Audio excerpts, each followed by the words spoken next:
Alma Levy es licenciada en Relaciones Internacionales por la Universidad Nacional Autónoma de México, cuenta con un diplomado en Migración y Derechos Humanos cursado en el Instituto de Investigaciones Jurídicas, ha tomado múltiples cursos en materia de género, sexualidad, derechos humanos e inclusión de las personas pertenecientes a la comunidad LGBTIQ y más. Desde 2015 forma parte del equipo del Instituto para las Mujeres en la Migración, Asociación Civil y MUMI, en la Ciudad de México, en donde desempeña el cargo de asistente de dirección. Su trabajo en el IMUMI implica labores de investigación, vinculación con otras organizaciones de la sociedad civil, academia e instancias de gobierno y seguimiento a informes y eventos. Muchas gracias, bienvenidos. Bueno, yo vengo del Instituto para las Mujeres en la Migración. La plática que les voy a presentar el día de hoy se titula La protección de los derechos de las mujeres en la migración y sus familias desde la sociedad civil. Les van a pasar unas postales para que nos conozcan. Nuestro nombre es un poco difícil de recordar, tanto las siglas como el contenido de estas, puesto que al ver instituto pensamos en una instancia de gobierno. Y no, somos una organización de sociedad civil. Quiero disculparme si mi voz baja de volumen, me dicen si no me escuchan bien. Vamos a empezar, bueno, esto es como el contenido de lo que vamos a abordar el día de hoy. La primera parte de contexto y cifras de las mujeres en la migración nos la vamos a saltar, pues tanto Adriana como Jaime ya nos dieron un contexto muy amplio y maravilloso respecto a la migración en tránsito. Quizás podemos puntualizar en algunos aspectos, pero creo que con eso es más que suficiente. Históricamente, las mujeres han formado parte del flujo migratorio en todos los sentidos. Como ustedes recordarán, México es un país de emigración, inmigración, tránsito y destino. Las mujeres han estado presentes a lo largo de la historia en estos flujos, sin embargo, no han sido tan visibles, aunque representan casi el 50% del total de las personas migrantes en el mundo.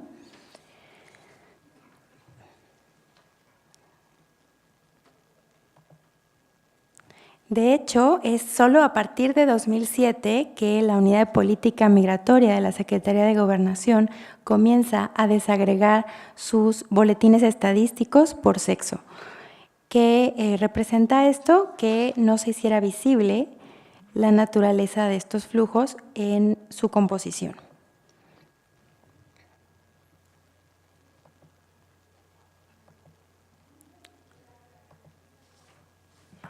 Bueno, como el nombre de nuestra organización indica, nosotros ponemos especial atención en la migración de las mujeres, en sí de las mujeres en la migración. Esto implica que trabajamos con una perspectiva de género.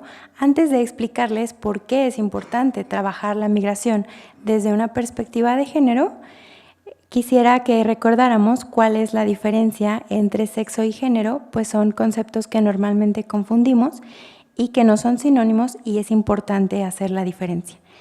El sexo se refiere a las diferencias y características biológicas, anatómicas, fisiológicas y cromosómicas con las que nacemos los seres humanos, que nos definen como hombres o mujeres. Aquí yo agregaría el caso de las personas intersex, anteriormente llamadas hermafroditas, que nacen con características de ambos sexos y que normalmente son sometidas a un procedimiento quirúrgico desde sus pocas semanas de vida para determinar su pertenencia a un sexo u otro. El concepto de género, por otra parte, se refiere a una construcción cultural. Es un concepto que cambia a lo largo de la historia y que depende desde qué perspectiva lo estemos viendo, desde qué sociedad. Es un conjunto de ideas, de comportamientos y de atribuciones que la sociedad considera apropiados para cada sexo. Es decir, cómo está bien o mal visto que una mujer se comporte o cómo debería comportarse un hombre, qué debería hacer, qué trabajos debería desempeñar y cuál es su papel en la sociedad. En la imagen podemos ver también que son dimensiones diferentes. No es lo mismo el género de una persona que su identidad de género, es decir, con qué nos identificamos cada uno de nosotros. Yo me identifico como mujer, pero no es el caso que en todas las personas el género asignado por la sociedad sea el género con el que se identifican. Y volvemos a recordar que el sexo es biológico. Esto nos lleva a contextualizar un poco referente a las personas migrantes que pertenecen a la población LGBTIQ+, y que también deben ser visibilizadas. Ahora sí, ¿por qué es importante trabajar la migración desde una perspectiva de género? Bueno, como les decía, el género nos indica qué es lo que podemos hacer, qué es lo que podemos desarrollar, cómo crecemos, qué se espera de nosotros, y esto influye también en las decisiones de una familia para determinar quién migra, hacia dónde migra, con qué apoyos lo hace y la experiencia que va a tener en el tránsito y en su país de destino. Esto es importante porque tenemos que tener en mente que no hay desarrollo si no hay igualdad de género. Si miramos los objetivos de desarrollo sostenible, particularmente el objetivo número 5, nos habla de la igualdad de género específicamente. Pero si revisamos todos los objetivos de desarrollo, vemos que no es posible separar esta necesidad del resto de los objetivos. Vemos objetivos de educación, de pobreza, de acabar con la pobreza, de incrementar los niveles de educación, de alfabetismo y eliminar las brechas en la desigualdad. No podemos hacer esto si no atendemos las necesidades de igualdad de género para ver las necesidades particulares de cada persona, así como sus vulnerabilidades.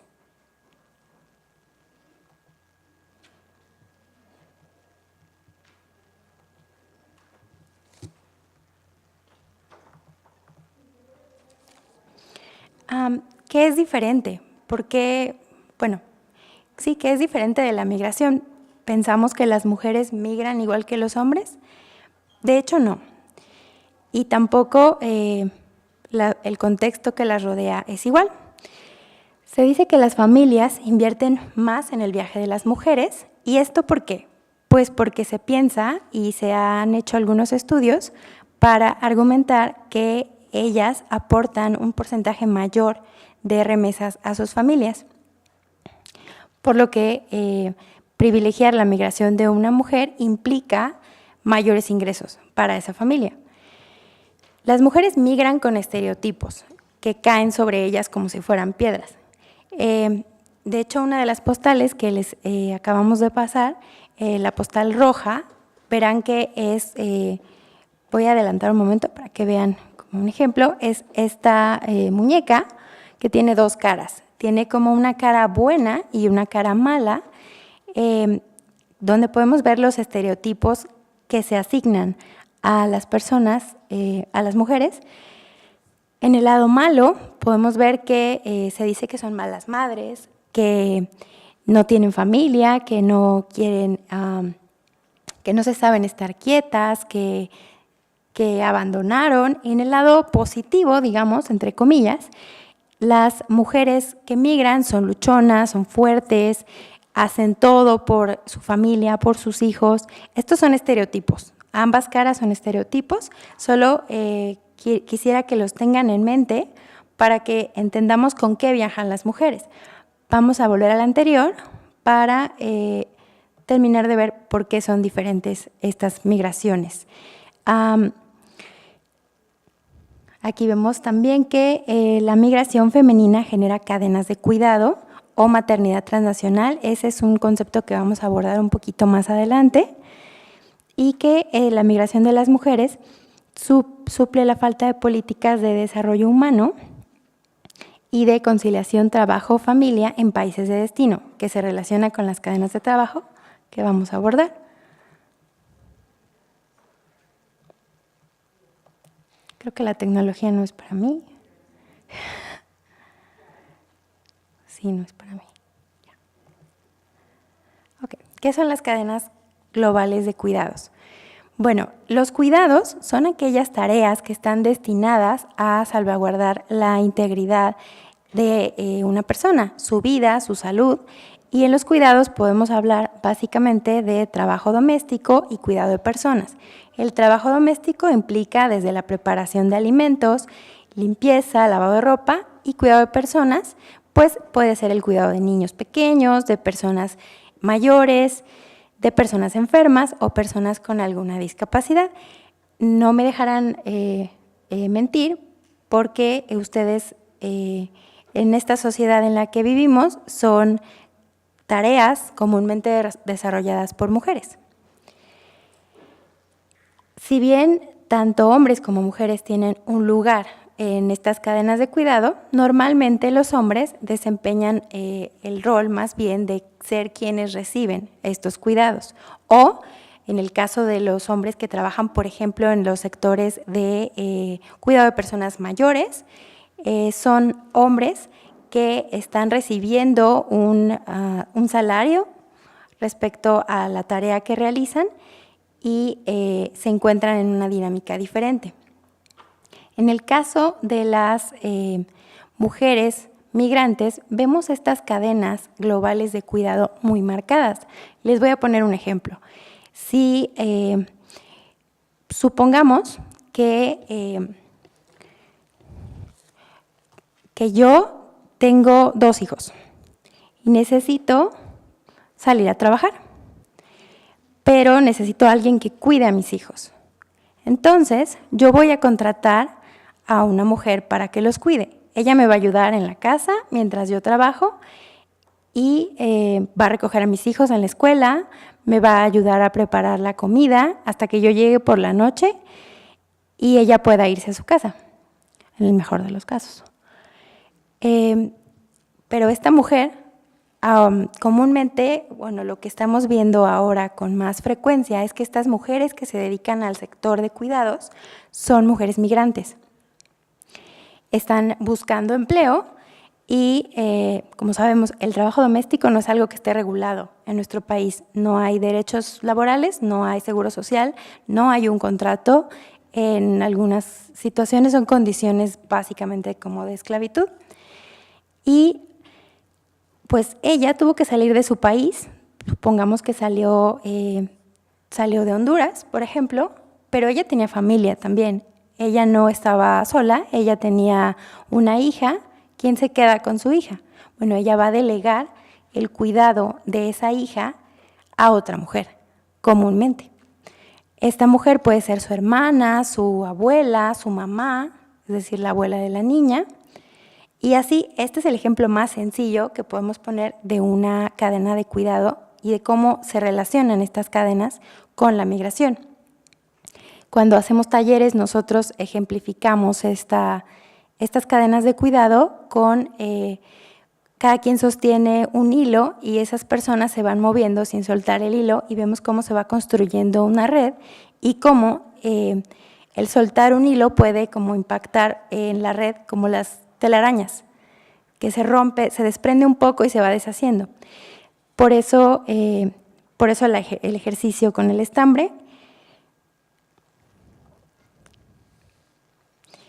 Y bueno, continuamos viendo cuál es la diferencia entre la migración de mujeres y hombres. Esta es una diferencia vamos a ver, en los medios. Normalmente contratan a traficantes con más frecuencia, tratan de evitar el tren de carga, conocido como la bestia. Ellas tienen décadas migrando, pero no las vemos o no las veíamos, aun cuando los flujos de personas migrantes en la bestia eran muy grandes. Si ustedes se fijan en esas fotos, son hombres, la mayoría son hombres, quienes van arriba de ese tren. ¿Por qué? no significa que ellas no migraran, sino que lo hacían de forma diferente. Ellas contratan servicios de transporte privado, taxis, autobuses, piden aventón. ¿Y esto qué provoca? Que sean menos visibles y que estén más en las garras de delincuencia organizada, de las mismas autoridades, y que tengan que hacer largos trayectos caminando, o también provoca que los albergues que se encuentran en la ruta por donde pasa el tren, ellas no llegan a esos albergues, no reciben esa atención y no cuentan con las mismas redes de apoyo que podría llegar a tener acceso un migrante hombre. Este flujo ha cambiado. Hemos escuchado que en el caso de los hombres, antes migraban más, por ejemplo, hombres en cierta edad productiva, hombres solos. Siempre hemos escuchado esto en la evolución de los flujos migratorios. Aquí podemos verlo en el caso de las mujeres. Hace una década era más frecuente que quienes migraran fueran madres jóvenes de hijos pequeños que no tenían una pareja, que tenían un trabajo, pero que buscaban mejorar su acceso a condiciones de vida en materia de educación, de salud, para ellas y para sus familias. También mencionaban la violencia de las maras, pero no se veía la misma crueldad que vemos en estas fechas. Actualmente ellas no migran solas, migran también con sus hijos e hijas pequeñas, buscando reunirse ya sea con su pareja o con otro familiar que está en Estados Unidos, o simplemente salir de sus países de origen por todo el contexto de violencia que ya revisamos con Jaime y con Adriana. Esta violencia puede ser no solo de pandillas, también hay que tener en mente que la violencia familiar es frecuente en sociedades como la nuestra y como Centroamérica, donde el machismo es muy fuerte y donde estas mujeres se ven obligadas a huir de violencia en sus propias casas. Entonces, vemos que a grandes rasgos existe una desigualdad estructural que forma parte del sistema patriarcal en el que estamos y que pues hay varios componentes. Tenemos que en estos flujos existe gran marginación, es decir, falta de acceso a derechos humanos y a condiciones de vida dignas. También vemos que estas mujeres pueden ser integrantes de pueblos originarios, lo cual las hace más vulnerables, tristemente. Los roles y estereotipos que ya les mencioné. La situación irregular, es decir, viajar sin documentos, también hace que sean más vulnerables. Recuerden que tener un documento, estar dentro de la legalidad, de alguna forma, no solo es importante por el hecho de cumplir con las leyes o de ser contabilizado en estadísticas, sino que esto es importante porque si estamos dentro de la ley también deberíamos estar protegidos por la ley. La migración forzada, que en este caso vemos es por razones de violencia de género, de violencia estructural, pobreza, falta de oportunidades y la necesidad de salvaguardar la vida propia y de los familiares. ¿Cuáles son los principales riesgos que enfrentan las mujeres en el tránsito? Seguramente el que más hemos escuchado es aquel de la violencia sexual. Sin embargo, no es el único. Ellas enfrentan xenofobia y discriminación en el camino. Enfrentan también extorsión, robo. Pueden contraer enfermedades, no solamente enfermedades de transmisión sexual, desde luego, sino también enfermedades por no estar bajo condiciones adecuadas de salud. Es muy complicado en el caso de mujeres embarazadas en el tránsito, por ejemplo, que no tienen la atención médica adecuada, que no se alimentan correctamente, que consumen alimentos en mal estado. También pueden sufrir de inanición, es decir, de carencia de alimento. Las que viajan en el tren, que no son que son muy pocas, evidentemente están bajo el mismo riesgo que los hombres de sufrir accidentes por alguna caída, pero también debemos recordar que al tren se suben autoridades migratorias y también que en el tren están los guardias privados y que en las rutas del tren hay presencia de crimen organizado.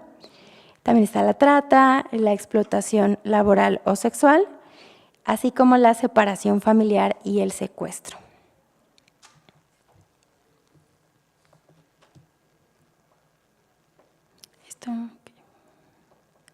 Bueno, todo esto, la idea era ir de lo general a lo particular, entender por qué la migración de las mujeres es diferente y ya habiendo entendido eso, entender por qué es importante trabajar ambas cosas juntas y cómo lo hacemos desde la sociedad civil.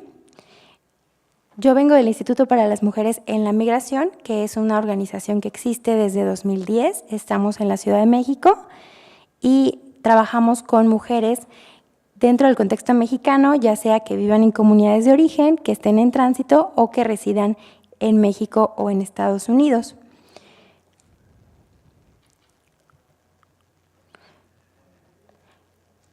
Creo que eso no es necesario, mejor se los explico. Okay.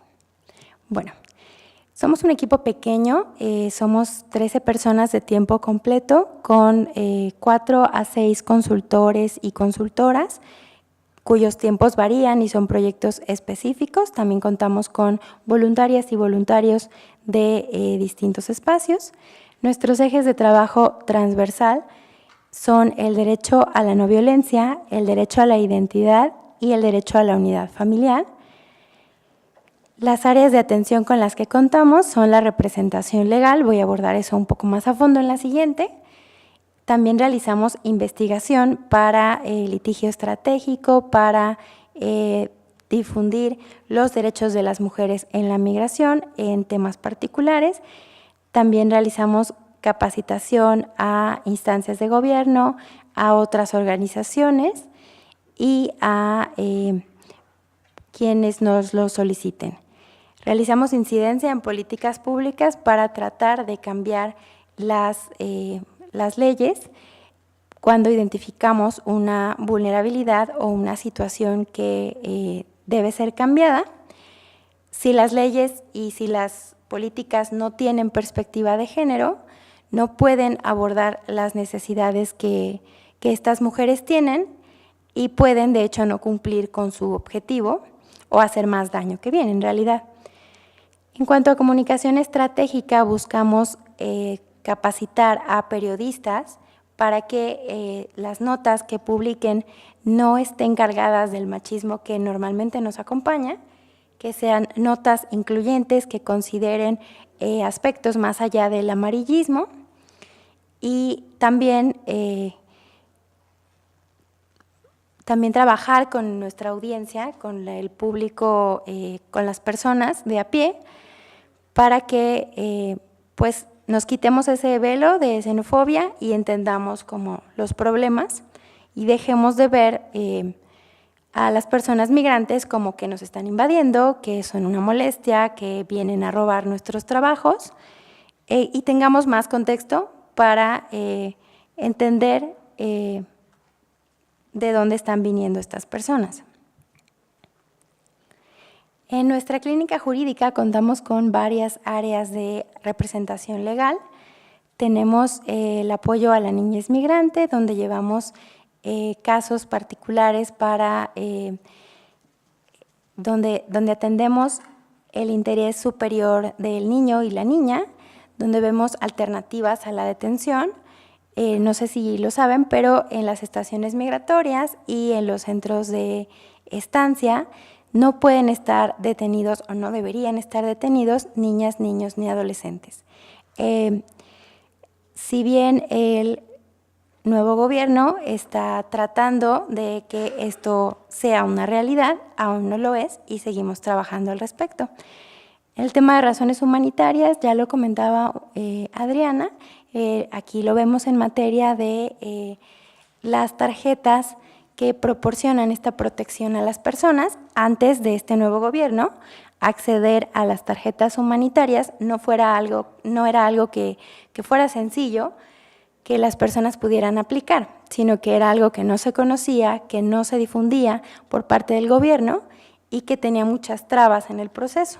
La gente normalmente lo que conoce es el asilo, es de lo que más han escuchado, pero hay personas cuyo caso no es ni lo suficientemente fuerte como para ganar un caso de asilo, ni es quizás ese su objetivo. Pero este documento les garantiza una protección, la oportunidad de trabajar y de estar de forma regular en el país.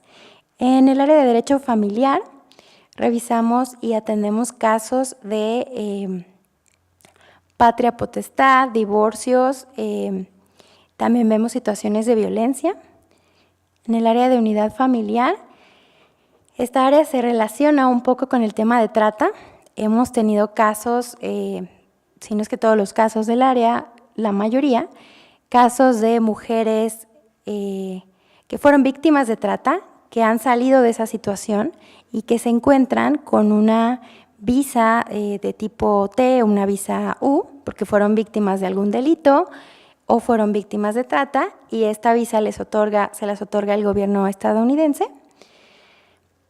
Tiene toda una serie de especificaciones para las cuales necesitaríamos otra hora para entender, pero lo que nosotros hacemos con estas mujeres es reunificarlas con sus hijas e hijos, porque ellas pueden extender este beneficio a sus hijas e hijos y necesitan contar con el apoyo para poder hacerlo. Son juicios muy largos,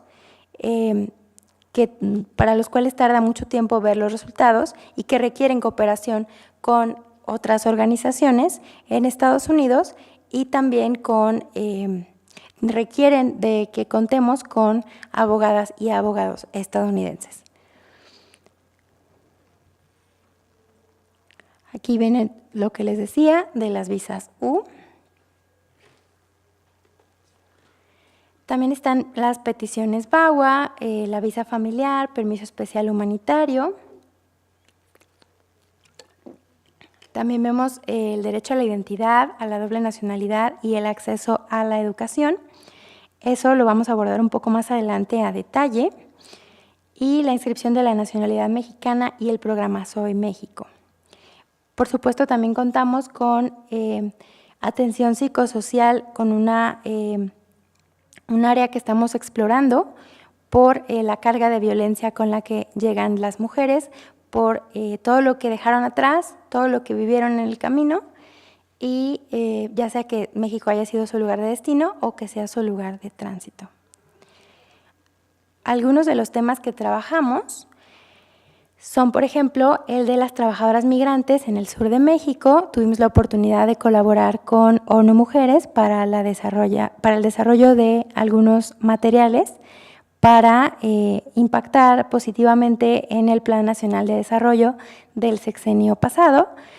También un documento académico que muestra la forma y los porcentajes de estas mujeres y a qué empleo se dedican, así como cuáles son sus características. Tenemos, en este caso, trabajamos con trabajadoras migrantes, trabajadoras transfronterizas y trabajadoras temporales. Y aquí les puse algunos de los documentos que las respaldan. Sin embargo, como les comentaba antes, por ejemplo, de las personas que se dedican al trabajo doméstico, no existe ninguna regulación para esa situación en México y en muchas ocasiones estas mujeres se dedican a ese tipo de trabajos. También están presentes en los servicios, entre los cuales se incluyen los servicios sexuales y el trabajo agrícola. Del lado izquierdo tenemos algunas de las barreras que enfrentan estas mujeres en su situación. Sin embargo, no son todas, y del lado derecho pueden ver algunos de los desafíos o retos para atender esas barreras. Esto se refiere a trabajadoras inmigrantes es decir, que nacieron en Centroamérica y trabajan en Chiapas, por ejemplo, a trabajadoras transfronterizas, que son trabajadoras que son mujeres que cruzan a trabajar a Chiapas por periodos cortos, y también trabajadoras temporales que cruzan a trabajar por periodos de mayor duración o por periodos agrícolas.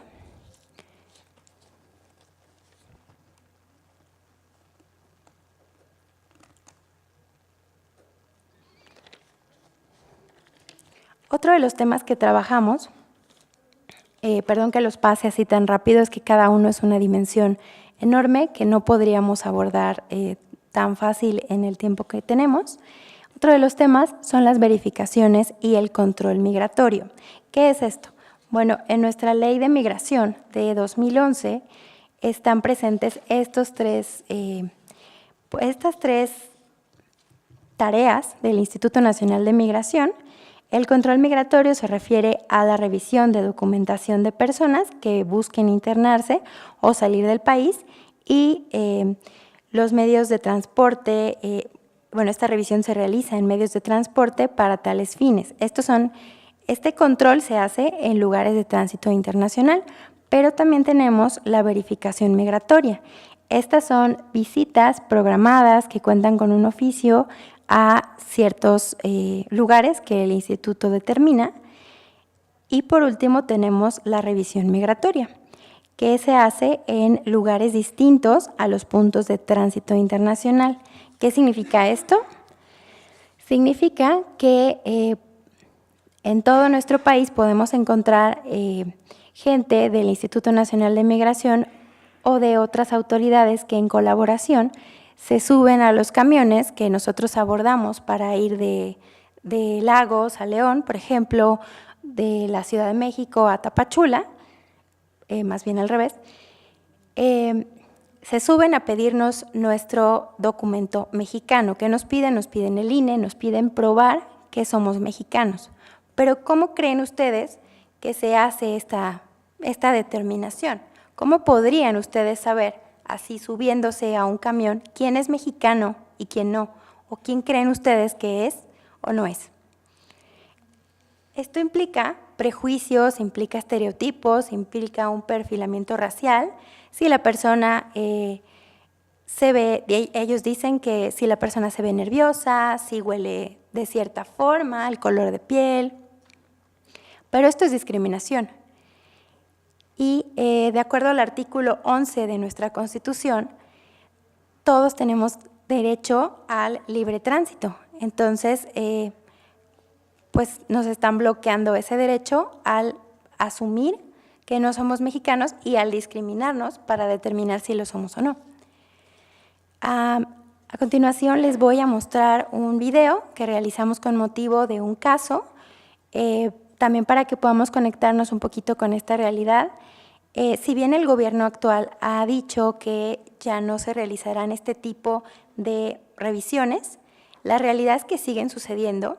En estas revisiones la gente, pasan muchas violaciones a derechos humanos. A continuación vamos a ver el caso de una familia mexicana originaria de Chiapas, hablante de una lengua indígena, que fue víctima de este perfilamiento racial.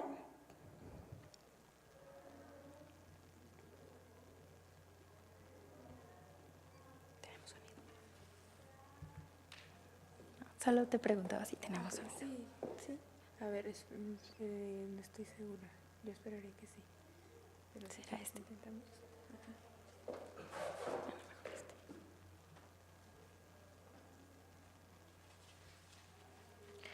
Este caso lo atendimos en 2015.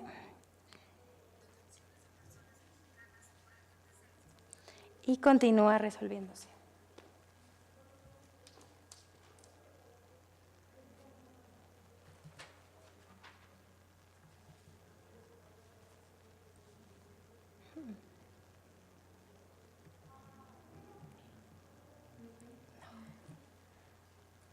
No me hace mucho caso.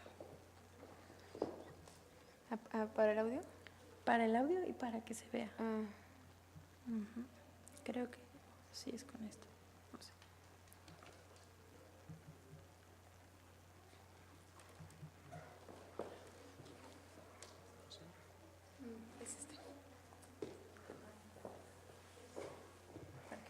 pantalla y como en volumen.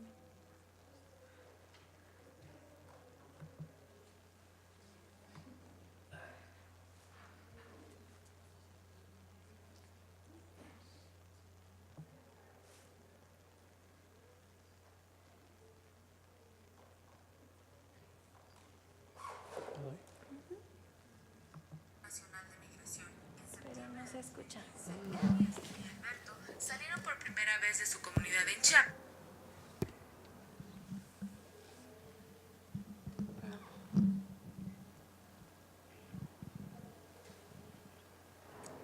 No, creo que no se va a escuchar. A ver, lo intentamos con el micro. Rumbo a Sonora para trabajar en los campos agrícolas. El recorrido lo harían en autobús. En Querétaro fueron detenidos por agentes del Instituto Nacional de Migración por considerarlos originarios de Guatemala, llevándolos a la estación migratoria de la entidad para su pronta deportación.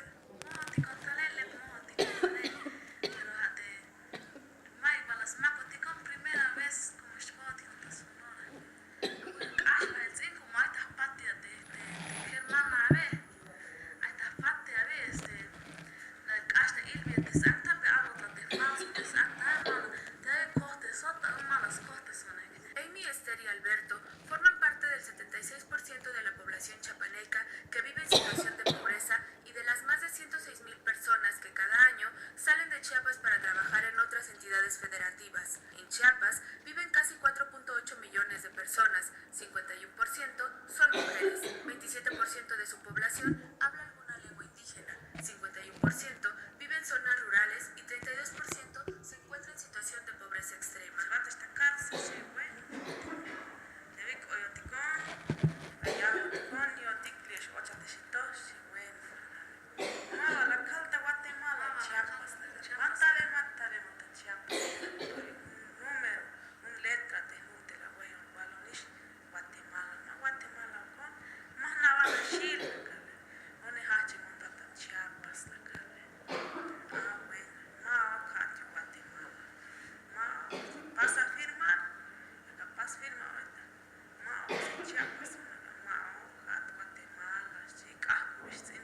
La política de contención migratoria implementada en México ha incrementado las detenciones de personas migrantes e impactado en la libre circulación de la población mexicana.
Finalmente, el jueves 10 de septiembre de 2015, se logró la libertad de las 3 personas detenidas, una de ellas menor de edad, y regresaron a su comunidad en Chiapas. Actualmente, sigue abierto un proceso legal por las violaciones a derechos humanos cometidas por agentes del Instituto Nacional de Migración en el caso. El 6 de septiembre de 2015 se interpuso un amparo en Querétaro contra la constitucionalidad de las revisiones migratorias en carretera, al tiempo que se ingresó una queja ante la Comisión Nacional de los Derechos Humanos. Ambos recursos se encuentran a la espera de respuesta.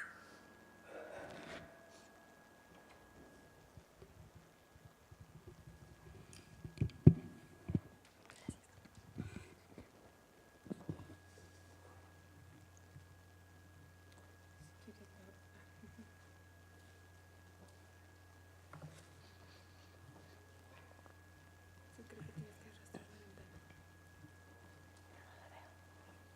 Ese si quieres lo puedes cerrar. Ajá.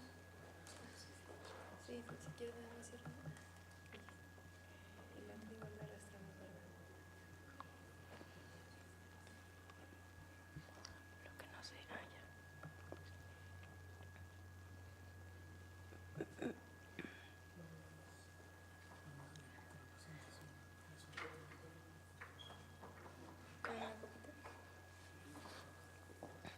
Sí, yo sé cuál.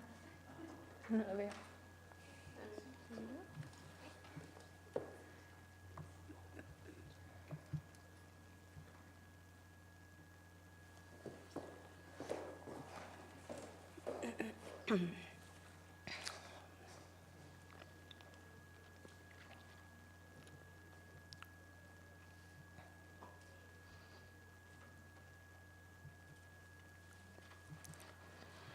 Bueno, como, perdón por todo eso, era lo que más temía y pasó. Nada puede salir peor, supongo. Bueno, espero que hayan escuchado correctamente el video. La idea era mostrarles lo que las políticas en nuestro país le hacen a la gente, incluso a personas mexicanas. Y es algo que esperamos que no siga sucediendo. Tenemos la esperanza de que el discurso del nuevo gobierno se traduzca en acciones que vayan orientadas hacia los derechos humanos de las personas y no hacia esta política de seguridad nacional y de criminalización de las personas migrantes. También aprovecho para recordarles que en México migrar no es un delito, es simplemente migrar de forma irregular, es una falta administrativa. Las personas, de hecho, no tendrían que estar detenidas de esta manera, pero bueno, es algo que esperamos cambie. Otro tema, o más bien otra dimensión en este caso que trabajamos, son las familias transnacionales. ¿Qué son las familias transnacionales? Pues son familias que se organizan más allá de las fronteras. ¿Qué problemáticas se enfrentan?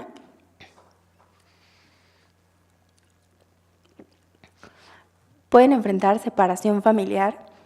Esto en el caso de mujeres que van en el tránsito por México con sus familias o familias que son separadas al llegar a Estados Unidos y como vimos en los últimos meses con la política de separación familiar de Donald Trump, que fueron separadas de sus hijos y que esto continúa teniendo dificultades en cuanto a la reunificación.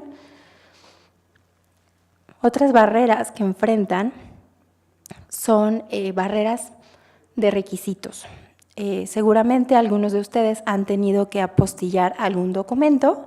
La apostilla es un requisito para algunos trámites que nos pide certificar que la persona que firmó ese documento era la persona correcta para hacerlo. No determina que un documento sea original o no. Y la cédula única de registro poblacional es aquel documento que nos registra de alguna forma en el sistema.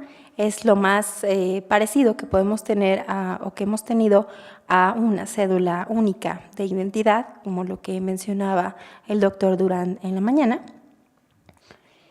Y estas barreras bloquean el acceso a derechos de personas que no pueden conseguir estos documentos o estos requisitos y que se encuentran sin acceso a la salud, sin acceso a la educación y sin acceso a la identidad. En el caso de la salud, las personas migrantes en nuestro país cuentan por ley con 90 días en el Seguro Popular. Sin embargo, si hablamos de personas que tienen una afectación grave, mujeres que vienen embarazadas, personas con alguna discapacidad, evidentemente la atención médica que estas personas requieren es superior a esos 90 días. Existe incluso poca difusión de esta realidad en las propias clínicas, donde depende mucho de la información que reciba el personal que trabaja en esas clínicas, que puede llegar a decidir incluso llamar al Instituto Nacional de Migración porque tienen a una persona migrante sin los documentos necesarios. Una práctica que es terriblemente mala, pero que pasa. En cuanto a la educación y a la identidad, lo vamos a ver más adelante, que son igual dimensiones muy amplias y que trabajamos como nuestros temas prioritarios. En cuanto a detenciones y deportaciones de niñas, niños y adolescentes en custodia del Estado, también es algo que trabajamos en el área de protección a la niñez migrante y que ya les mencionaba un poco antes. En materia del acceso a la identidad, en México necesitamos todos tener un documento de identidad. El acta de nacimiento es el documento que nos da acceso a muchos trámites, a muchos derechos, a muchas cosas.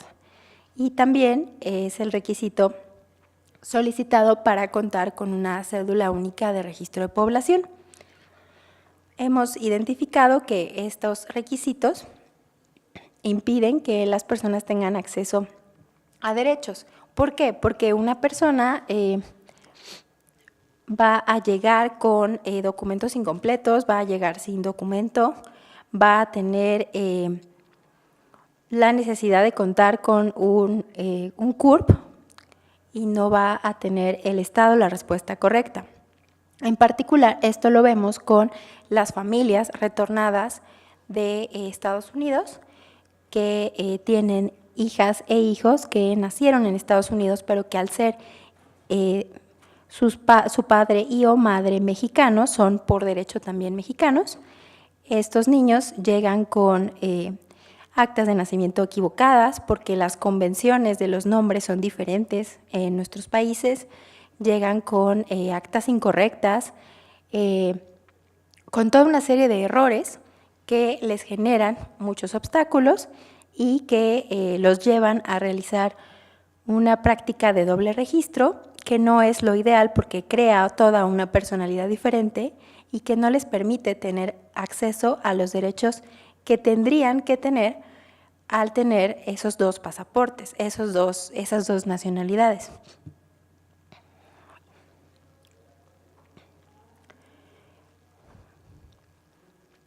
En el caso de la educación, se realizaron modificaciones en 2015 a partir de las cuales ningún plantel educativo en México puede obstaculizar o condicionar la inscripción de una niña o niño por no haber nacido en México y por no tener el acta de nacimiento apostillada. Estas modificaciones las pueden ver en el Acuerdo 286 de las normas de control de la Secretaría de Educación Pública y son un gran logro que tanto nosotros como otras organizaciones, a partir del trabajo en red, hemos alcanzado, pero que no es el final del camino, simplemente es una barrera menos y es una barrera que debe ser retirada por completo para que las niñas y niños tengan acceso a la educación. Muchas escuelas a la fecha no conocen este acuerdo y siguen obstaculizando la educación por no contar con este requisito. Quizás eso fue muy rápido y espero no haberlos confundido y que no sea tan complicado poner el video esta vez. ¿Escucharon bien el anterior? Más o menos. ¿Qué es la ventaja?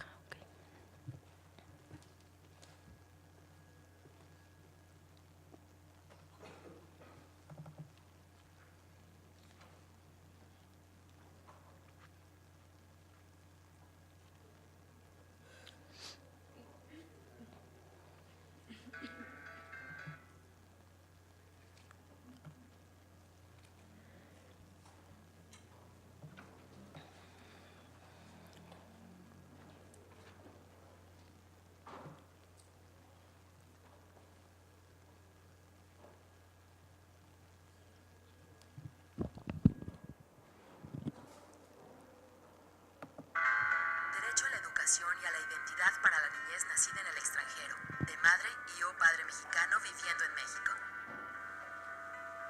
En 2007, luego de 13 años en Estados Unidos, Sergio regresó a México con su hijo de 2 años de edad, Saúl, quien nació en California. Su mamá tuvo que quedarse en Estados Unidos y brindar el permiso para que Saúl viniera a México. Como Sergio no contaba con una identificación oficial en Estados Unidos, El acta de nacimiento de su hijo, Saúl, solo tenía los datos completos de la madre y la fecha de nacimiento del padre. Al regreso a México, Sergio traía en brazos un niño de 2 años, nacido en Estados Unidos, un acta de nacimiento incompleta y la esperanza de reconstruir su vida en el país. Al cuidado de su abuela, el pequeño Saúl fue creciendo. Era momento de ingresar a la escuela, el kinder. Ahí comenzó todo. Desde ahí no había problema. Ya cuando entró al kinder, pues nos empezaron a pedir también su nacionalidad mexicana para el Guadalupe. Ahí no pude yo arreglarle nada porque pues no sabía dónde dirigirme, y pasó lo mismo en la primaria. Yo ahí ya fui a varios lugares, pero no se pudo arreglar nada porque su acta de nacimiento estaba mal, porque no aparecía el nombre de mi hijo. En la escuela nunca nos dijeron a dónde podíamos dirigirnos. Yo sí fui a la delegación y pregunté, y de ahí me mandaban al registro civil. Fui al registro civil y no se pudo arreglar nada. Tanto la escuela primaria como la secundaria donde estudió Saúl condicionaban su permanencia o transición a la entrega de su CURP.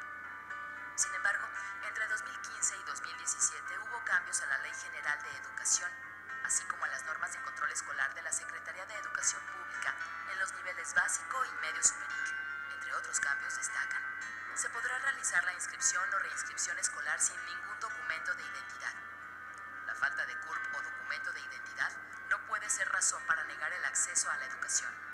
Elimina el requisito de apostilla y traducción por perito oficial para revalidación de estudios. Elimina el requisito de contar con documentación migratoria para revalidación. Se eliminan las cartas compromiso emitidas por las escuelas en las que se condicionaba la permanencia de la o el alumno a la entrega de un acta de nacimiento apostillada mexicana o una CURP, por lo que ningún plantel educativo en México puede obstaculizar o condicionar la inscripción escolar de la niñez o adolescencia por no haber nacido en México. Para no prolongar esto más, vamos a continuar.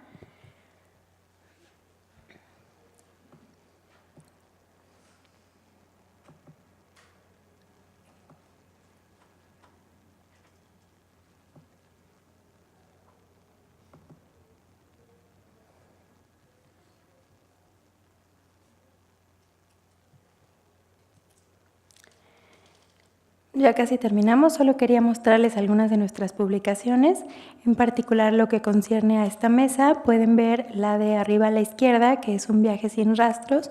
Si bien las cifras son de años anteriores, el contexto y la explicación creo que pueden serles de mucha utilidad, así como el documento de familias centroamericanas migrantes en tránsito, para que puedan, salió el año pasado, por lo que tiene cifras actuales y un análisis importante que también sería bueno que pudieran revisar. Todo este trabajo que les he comentado no lo hacemos solas, pertenecemos a varias redes. Yo les voy a dejar la presentación. Si ustedes quieren conocer más acerca de las dimensiones de la migración, pues pueden buscar cualquiera de estas redes. Encontrarán muchas organizaciones y muchas oportunidades de observar el trabajo que se hace desde la sociedad civil organizada, para que tengan la perspectiva completa y no solo se lleven la parte que nos dicen nuestros gobernantes o la parte académica, y podamos tener una mejor comprensión del fenómeno. Como conclusiones, ya nada más me queda invitarles a que revisen nuestras redes sociales. Más bien no son conclusiones, es una reflexión final. Que revisen nuestras redes sociales, que vean esta campaña que realizamos de igual manera en red, donde tratamos de tomar algunas de las frases más comunes que escuchamos, particularmente durante la caravana del año pasado, donde la gente reaccionaba de forma hostil y con argumentos que si ustedes revisan pueden cuestionar y pueden entender el contexto y evitar hacer estos señalamientos. También algunas fuentes que pueden utilizar, y a pesar de todos los tropiezos y todos los las tardanzas. Les agradezco mucho su atención y ha sido un gusto estar aquí.